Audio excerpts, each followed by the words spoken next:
नमस्कार, बुलेटिन में आपका स्वागत है। आपके साथ मैं हूं जीनत सिद्दीकी। आज की सबसे बड़ी खबर आपको बता दें, यूपी टेट पेपर लीक मामले में बड़ा खुलासा हुआ है। पेपर लीक मामले में सीसीटीवी फुटेज सामने आया है।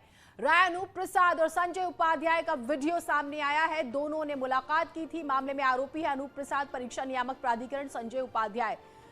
देखिए, क्योंकि ये बताया जा रहा है कि ये मुलाकात 23 तारीख को ही हो गई थी और ये मुलाकात नोएडा में हुई थी। ये बड़ी खबर हमने आपको सबसे पहले बताई थी, क्योंकि माना जा रहा था कि इनके बीच पहले से ही दोस्ती थी और तकरीबन ये दोस्ती 5 साल पुरानी भी बताई जा रही है।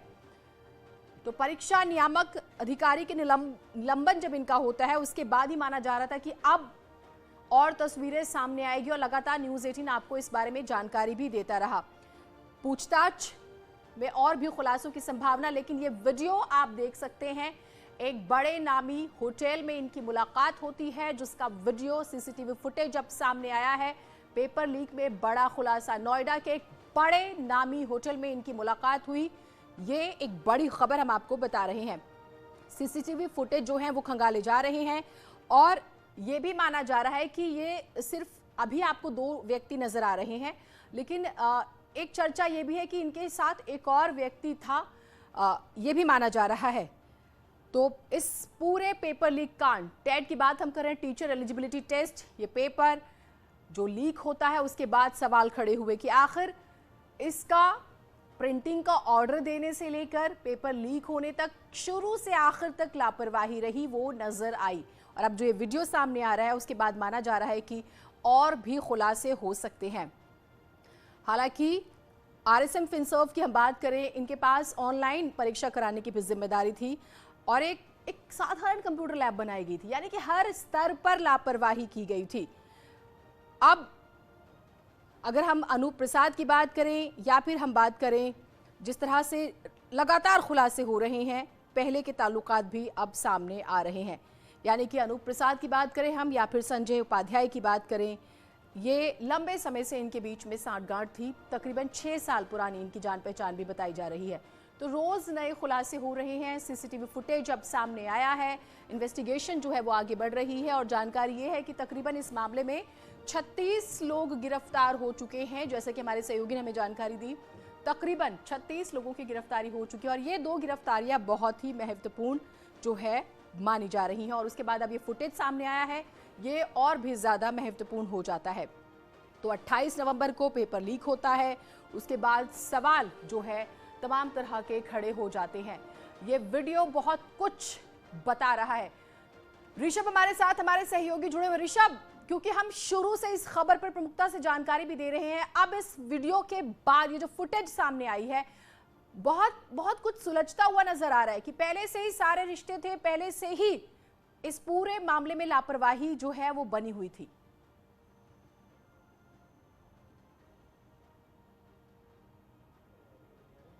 रहा है कि 2 गिरफ्तार आरोपी वो कंपनी आरएसएम फिनसर्व लिमिटेड, जिसको यूपी टीईटी के पेपर छापने का ठेका मिला, और पीएनपी जो परीक्षा नियामक प्राधिकारी थे संजय उपाध्याय, ये दोनों आपस में इनके संबंध थे। इनके बीच में एक आपराधिक साजिश रची गई, उसका सीसीटीवी फुटेज आज न्यूज़ 18 अपने दर्शकों को दिखा रहा है। 26 अक्टूबर 2021 को वर्क ऑर्डर दिया गया है राय अनूप प्रसाद की कंपनी आरएसएम फिनसर्व को, और जो फुटेज हम अपने दर्शकों को दिखा रहे हैं वो 23 अक्टूबर यानी वर्क ऑर्डर जारी होने से 3 दिन पहले का है।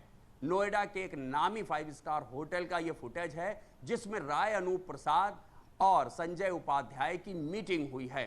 अब ये मीटिंग हुई है और उसके ठीक 3 दिन बाद ठेका मिल जाता है राय अनूप प्रसाद की कंपनी को। तो जाहिर सी बात है, तमाम बातें ऐसी हैं जिनको समझना होगा, हर बात कहीं नहीं जाएगी। और अब जब से ये फुटेज जांच एजेंसियों के पास आ गया है, इसके बाद जांच एजेंसी दोनों आरोपियों को कस्टडी रिमांड पर लेकर पूछताछ की तैयारी में जुटी हुई है। आरएसएम कंपनी को वर्क ऑर्डर दिया गया यूपी टीट के पेपर छापने का, जबकि वो ऐसी कंपनी थी जिसके पास कोई अपनी सुरक्षित प्रिंटिंग प्रेस ही नहीं थी, और उसने 4 छोटी छोटी प्रिंटिंग जो प्रेस जो असुरक्षित थी, जो शादी ब्याह के छापती थे कार्ड, उनको दे दिया ये टेंडर, उनको सबलेट कर दिया और उन्हीं प्रिंटिंग प्रेसों से ये पेपर लीक हो गया और जिसका खामियाजा 20 लाख अभ्यर्थियों को भुगतना पड़ रहा है। सरकार की फजीहत हुई है, सिस्टम की फजीहत हुई है। 36 आरोपी अब तक इसमें गिरफ्तार हो चुके हैं।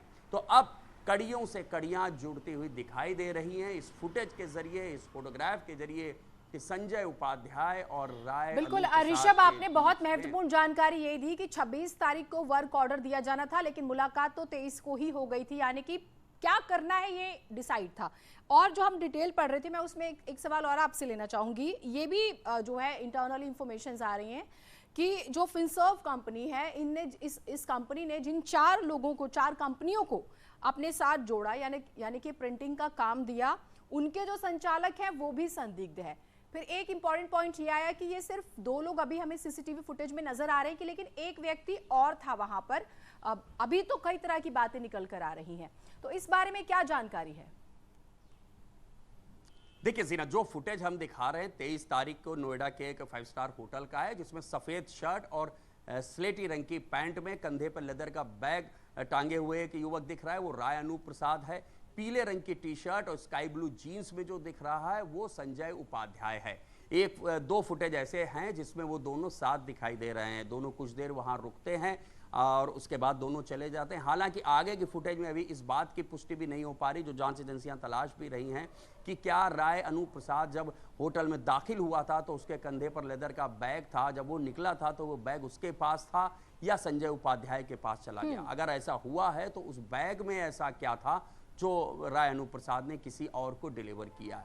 और इस मुलाकात के ठीक 3 दिन बाद राय अनूप प्रसाद की कंपनी को वर्क ऑर्डर मिल जाता है, उसको ठेका मिल जाता है कि उसकी कंपनी ही यूपीटीईटी के पेपर छापेगी, जबकि उसकी कंपनी के पास तमाम एलिजिबिलिटीज नहीं थी। उसके पास एक सिक्योर्ड प्रिंटिंग प्रेस थी ही नहीं और उसको ठेका मिलता है और उस ठेके को वो सबलेट कर देता है 4 ऐसी प्रिंटिंग प्रेस जो सिक्योर्ड नहीं थी और फिर वहीं से पेपर लीक हो जाता है। सीना, बिल्कुल। तो नोएडा के एक नामी 5 स्टार होटल में बच्चों के भविष्य को बर्बाद करने की कहानी लिखी जाती है। ये तस्वीर जो सामने आई है वो यही इशारा करिए। बहुत शुक्रिया ऋषभ आपका तमाम जानकारियों के लिए। उधर मुजफ्फरनगर में एक तेज रफ्तार कार नहर में गिर गई। हादसे में एक महिला की मौत हो गई जबकि उसका पति जख्मी हो गया। हादसा नीलगाय के कार से टकराने की वजह से हुआ। मौके पर पहुंची पुलिस ने शव को पोस्टमार्टम के लिए भिजवाया। घायल को अस्पताल में भर्ती कराया गया है। तो एक नीलगाय बताया जा रहा है कि भाई नीलगाय की वजह से यह हादसा हुआ और इसमें एक महिला की जान चली गई है।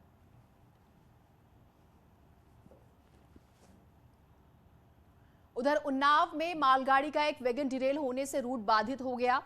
मगरवाड़ा रेलवे स्टेशन की हम बात कर रहे हैं। मालगाड़ी के इंजन के पीछे वाले वैगन का पहिया ट्रैक से उतरा। कानपुर से लखनऊ अप लाइन पर रेल मार्ग बाधित हुआ। संटिंग करने के दौरान मालगाड़ी जो है वो डिरेल होती है। ट्रैक पर गिट्टी उतारने का काम चल रहा था और पीडब्ल्यूआई के अधिकारी रवाना हो चुके हैं। कंट्रोल रूम पर अलर्ट कर दिया गया। उन्नाव स्टेशन जो मास्टर हैं उन्हें भी दिशा निर्देश दे दिए गए हैं।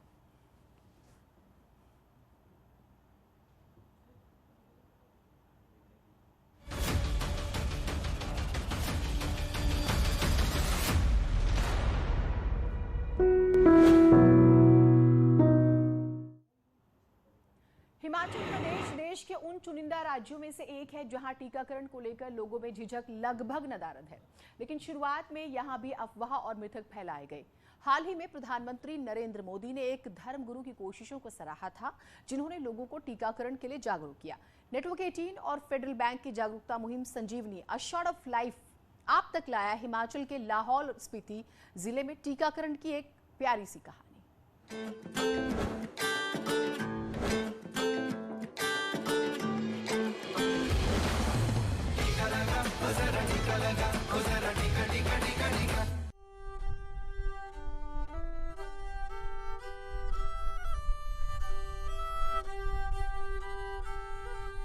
किलोंग घाटी को निहारते नवांग उपासक ये शशुर मोनेस्ट्री के एक वरिष्ठ लामा हैं जो इस क्षेत्र में सबसे अहम बौद्ध गोम्पा हैं।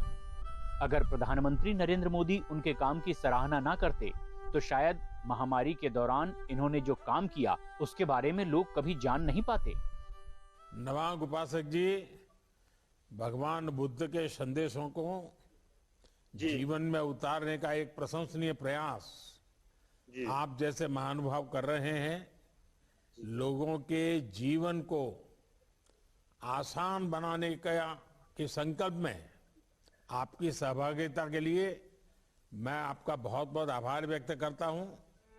ये साल 2021 के शुरुआती महीनों की बात है, जब नवांग उपासक को महसूस हुआ कि टीकाकरण को लेकर लोगों को जागरूक किया जाना चाहिए। हमारे रीति रिवाज परंपरा के हिसाब से जो उन्होंने कहा कि जो भी बीमारी होती है वो मतलब पूजा पाठ से दूर होता है, तो लोगों ने हर घर में जितने भी अपने जो गुंबज हैं इस देवताओं को मनाना शुरू कर दिया कि भाई ये कोरोना महामारी जो है यहाँ से निकल जाए। लेकिन ऐसा नहीं लग रहा था कि इससे जो है महामारी जो बिल्कुल ही ख़त्म होगी। तो लोगों को मतलब एक जागरूक करने की ज़रूरत थी कि ताकि वो वैक्सीन लगाने के लिए आगे आए जी। लामा पैदल ही लंबी दूरी तय करके घर घर जाते हैं और कोविड-19 से सुरक्षा देने वाले टीके को लेकर लोगों को जागरूक करते हैं। इसके साथ ही एक और चीज थी जिसने इस काम में मदद की, वो थी टीकाकरण करवाते हुए दलाई लामा की वीडियो, जो बौद्ध समुदाय में तेजी से वायरल हुई। In order to prevent some serious problem, this injection is very helpful.